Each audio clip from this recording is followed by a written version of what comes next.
ভারী বর্ষণ সেই সাথে উজান থেকে নেমে আসা পাহাড়ি ঢলের কারণে সিলেটের আকস্মিক যে বন্যা সেটা পানি উন্নয়ন বোর্ড থেকে জানতে পেরেছি যে অর্থাৎ বর্তমানে সুরমা নদী আমরা সিলেট অংশে বর্তমানে 2.88 সেন্টিমিটার নিচে বিপদসীমার নিচে অবস্থান করছে, অন্যদিকে কানাইঘাট পয়েন্টে 3.22 সেন্টিমিটার নিচে অবস্থান করছে।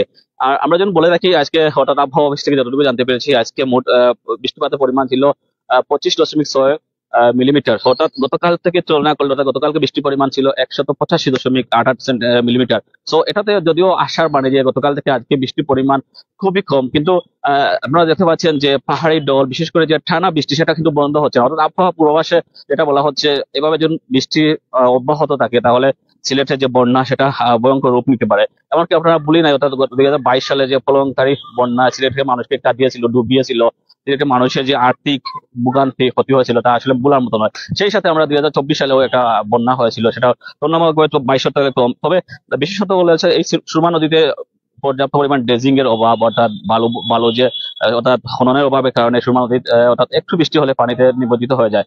তো আমরা যারা স্থানীয় মানুষ আছেন তাদের কাছ থেকে একটু জানার চেষ্টা করবো আসলে সুরমা নদীতে বর্তমানে পানি অবস্থা। তো আপনি তো বিশেষ করে তো গতকালকেও ছিলেন, জি জি পানি কি বাড়ছে না? জি, গতকাল থেকে পানি অনেক বেশি বাড়ছে। ম্যাক্সিমাম টাইমও আমরা ক্লিন ভিজন নিচে আইএন দিনও বই আমরা আড্ডা দেই।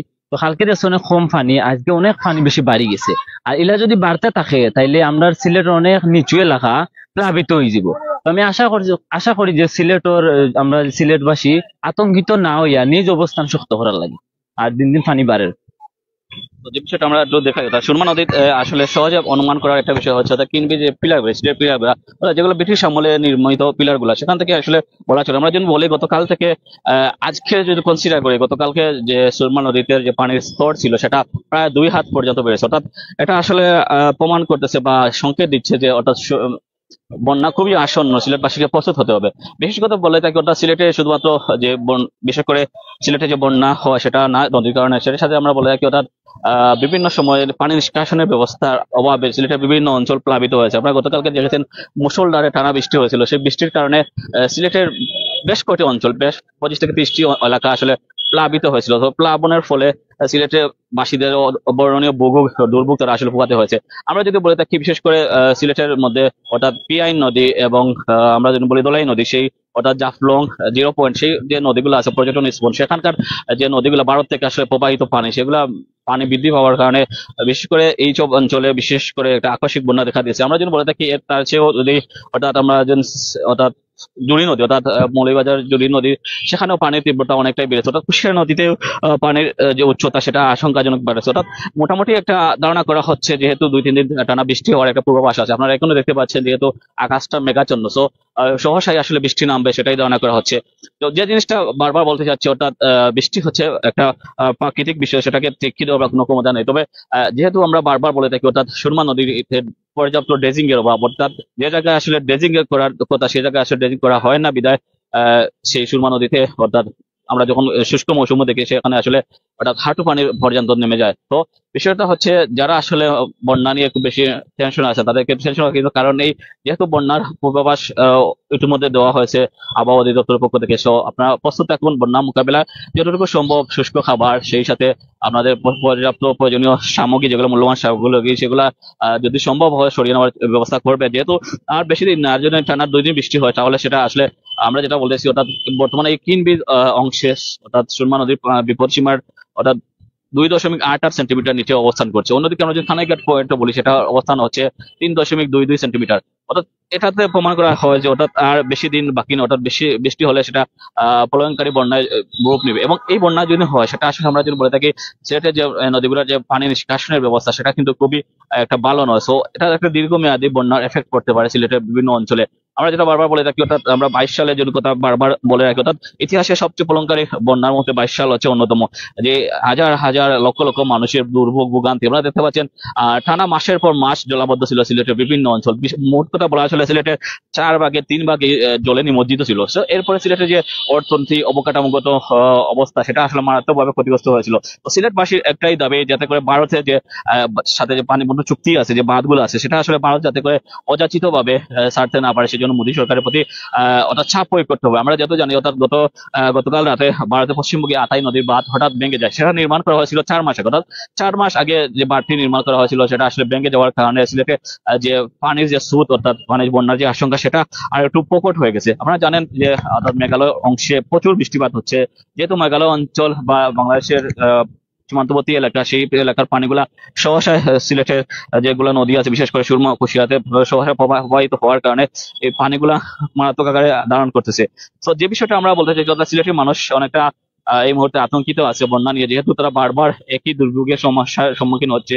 তো তাদেরকে যেটা পরামর্শ অর্থাৎ আবহাওয়া দপ্তর থেকে যেগুলো দিক নির্দেশনা আছে সেগুলো পরামর্শ করতে হবে, এবং স্বাস্থ্য দপ্তর থেকে যেগুলো পরামর্শ আছে অর্থাৎ সুপ্রিয় পানির ব্যবহার ব্যবস্থা, কোনো ধরনের পানি যাতে ফুটিয়ে ব্যবহার করা সে ব্যবস্থা নেওয়া পারে, এবং যে সব এলাকায় জলাবদ্ধতা তৈরি হচ্ছে সেই জায়গাতে যাতে করে সিটি কর্পোরেশনের আওতায় বা যেগুলো প্রশাসন এলাকা প্রশাসনের আওতায় আছে সেগুলো আসলে ড্রেজিং এর ব্যবস্থা করা হয়, অর্থাৎ পানি নিষ্কাশনের ব্যবস্থা যাতে দ্রুততর করা হয়, যাতে করে যে আকস্মিক বন্যা বা কোনো অঞ্চল যে প্লাবিত হওয়ার মতো ঘটনা যেন না করতে পারে। আমরা যেটা বারবার বলতেছিলাম অর্থাৎ যে বন্যার যে প্রকোপ সেটা সেটা ক্রমশ হচ্ছে, অর্থাৎ আমরা শুধুমাত্র সিলেট অঞ্চল না, আমরা দেখেছি সাতক্ষীরা সহ খুলনা বিভিন্ন অঞ্চলেও আসলে বন্যার একটা প্রাদুর্ভাব দেখা দিয়েছে। অর্থাৎ এই সিজনটা আসলে বন্যার মৌসুম, তো বন্যা দেখা দিয়েছে স্বাভাবিক। তবে যে বিষয়টা আমরা বারবার বলতে অর্থাৎ ভারত থেকে হঠাৎ করে যে উজানের ডল নেমে আছে, সেই সাথে ভারত সরকার যে অর্থাৎ ফারাক্কা বাঁধ সহ বিভিন্ন অঞ্চলের বাঁধগুলো আসলে ছেড়ে দেয়, অর্থাৎ কোনো ধরনের পূর্ব ঘোষণা ছেড়ে দেওয়ার কারণে যে সিলেটের যে বন্যা সেটা আসলে প্রকোপ ধারণ করে। যদি বলে থাকি 2022 সালে যে বন্যা হয়েছিল সেটা আসলে সম্পূর্ণ দায় আসলে ভারতের। অর্থাৎ ভারত যদি যে বাঁধটা না ছাড়তো তাহলে সিলেটে এত আকস্মিক, এত ভয়ঙ্কর এবং এত দীর্ঘস্থায়ী বন্যা হতো না। তো ভারতের প্রতি যারা আসলে সরকার যারা পদস্থ কর্মকর্তা আছেন তাদের কাছে অনুরোধ যাতে ভারতের উপর একটা প্রেশার ক্রিয়েট করা হয়, যাতে করে তারা হর হামেশা বা চাইলেই আসলে তাদের যে পানি বাড়বে সেটা যেন তারা না করে। আমরা যেটা বলে থাকি অর্থাৎ ভারতের সাথে বাংলাদেশের বিভিন্ন চুক্তি আছে, গঙ্গা পানিবন্ধ চুক্তি আছে, ফারাক্কা বাঁধ নিয়ে চুক্তি গত বছর আগামী বছর শেষ হয়ে যাবে, সেই সাথে তিস্তা মহাপরিকল্পনা চুক্তি। অর্থাৎ আমরা বলে থাকি অর্থাৎ ভারত বাংলাদেশের পানির যে হিস্সা সেটা আসলে তারা বারবার দিচ্ছে না। অর্থাৎ আমরা যদি বলি অর্থাৎ বর্ষা মৌসুমে তারা আমাদেরকে ডুবিয়ে থাকে এবং শুষ্ক মৌসুমে তারা আমাদেরকে শুকিয়ে আসলে মারে। তো এই যে অবস্থা, ভারতের দ্বিমুখী চরিত্র, যদিও বন্ধু রাষ্ট্র ভারত, সেই যে তাদের যে অবস্থান, তাদের যে কার্যকলাপ সেটা আসলে বাংলাদেশের মানুষকে শঙ্কিত করেছে। অর্থাৎ বাংলাদেশের কূটনীতিক যে সম্পর্ক সেটার মধ্যে একটা থানাপূরণ তৈরি করেছে ভারতের এই কার্যকলাপের কারণে। যে বিষয়টা আমরা বলতে চাচ্ছি অর্থাৎ বন্যা খুবই আসন্ন যেটা বলেছিল, অর্থাৎ আকাশ এখনো মেঘাচ্ছন্ন। তো বেশি ধরুন না অর্থাৎ আর একদিন বা 2 দিন টানা বর্ষণ হচ্ছে আসলে সিলেটের যে সুরমা নদীর যে পানির স্তর সেটা আসলে বিপদ সীমার উপরে অতিক্রম করবে। সেই ফলে সবচেয়ে বেশি আঘাতপ্রাপ্ত হয় আপনারা জানেই থাকেন যে সিলেটের নিচু অঞ্চল, উপশহর, সেই সাথে তালতলা মেডিকেল রোড সহ অর্থাৎ সিলেটের বিভিন্ন পয়েন্ট গুলা। তো এইসব অঞ্চল গুলা প্লাবিত হওয়ার মূল কারণটা হচ্ছে এইসব এলাকা যেহেতু নিচু অঞ্চলে অবস্থিত এবং সুরমা তীরবর্তী অঞ্চলে অবস্থিত, তাই প্রথম আঘাতটা তাদের মধ্যে আসে। সেই সাথে আমরা যদি বলে থাকি কানাইঘাট সহ বিভিন্ন গতকাল কানাইঘাটে যে পানির যে স্রোত সেটা আসলে খুবই অ্যালার্মিং ছিল। সেই সাথে গোয়াইনঘাট, বুড়াগঞ্জ, জাফলং, এই সাথে এইগুলা নদীর যে পানির যে স্রোত আপনারা দেখেছেন বিভিন্ন সোশ্যাল মিডিয়ার ভিডিওর মাধ্যমে। তো এটা আসলে জানান দিচ্ছে যে যে বাংলাদেশের যে বন্যা সেটা খুব কামিং সুন। তো এটা যদি হয় বাংলাদেশে আবার একটা ক্ষতির সম্মুখীন হবে। আপনারা জানেন যে বন্যার সময় যে সরকারের যে ত্রাণ সহায়তা সেটা আসলে পর্যাপ্ত নয়। অর্থাৎ আমরা গত বছরে যদি উদাহরণটা দিই, অর্থাৎ গত বছর যে আকস্মিক বন্যা হয়েছিল ভারতের বাঁধ ছেড়ে দেওয়ার কারণে, অর্থাৎ কুমিল্লা বিশেষ করে ফেনী অঞ্চল এবং নোয়াখালী অঞ্চলে যে বন্যা হয়েছিল সেটা আসলে এত বেশি প্রকোপ আকার ধারণ করেছিল যে আমরা জানেন যে বাংলাদেশের দ্বিতীয় স্বাধীনতার পরবর্তী সময় যে বন্যা হয়েছিল, অর্থাৎ বাংলাদেশের আপামর মানুষ এই সময় আসলে বন্যাতে সাহায্যার্থে এগিয়ে আসলেও আসলে সেটা আসলে খুব একটা পর্যাপ্ত ছিল না। তো অনেকটাই আসলে বন্যা যেটা বলা হয়েছিল, আমরা বলি যে সিলেটের বিভিন্ন অঞ্চল, বাংলাদেশের বিভিন্ন অঞ্চল থেকে অর্থাৎ ফেনী, কুমিল্লা, নোয়াখালী অঞ্চলে অনেকে ত্রাণ সহায়তা সহ বিভিন্ন আর্থিক সহায়তা প্রদান করলেও এটা আসলে লাঘব করা সম্ভব হয়নি। অর্থাৎ আপনারা আমি যখন গিয়েছিলাম অর্থাৎ নোয়াখালী অঞ্চলে অর্থাৎ বন্যা হওয়ার পরে 2024 সালে বন্যা হওয়ার পরে সেখানে দেখছিলাম অর্থাৎ যে বন্যার যে বয়ালতা বা যে চিত্র সেটা আসলে উপস্থিত ভিজিবল সেটা দেখেছে। অর্থাৎ গাছগুলো উপরে উপরে পড়ে গেছিল, সেই সাথে আসলে বাড়িঘর যে বিধ্বস্ত সেটার প্রতি এখনো তারা কিন্তু বসে আছেন। অর্থাৎ আমরা যেটা বলে থাকি সিলেটের যেসব অঞ্চল, যেসব অঞ্চলে আসলে নিচু এলাকা সেগুলাতে আসলে প্রথমে বন্যার আঘাত পড়ে, অর্থাৎ সে প্রপার ড্রেজিং এর অসুবিধার কারণে সিলেটে যে বন্যা সেটা খুব আকার কারণ করে। তো আমরা দেখেছি অর্থাৎ অল্প বৃষ্টিতে সিলেটে যে হাঁটু পানির যে অবস্থা সেটা আমরা বিভিন্ন অঞ্চলে দেখেছি। সেই সাথে আপনারা দেখেছেন অর্থাৎ মেজর টিলা, শাহপুরান, গেট সহ বিভিন্ন এলাকার যে বন্যার চিত্র সেটা আমরা আপনাদেরকে আমরা দেখাতে চেষ্টা করেছি।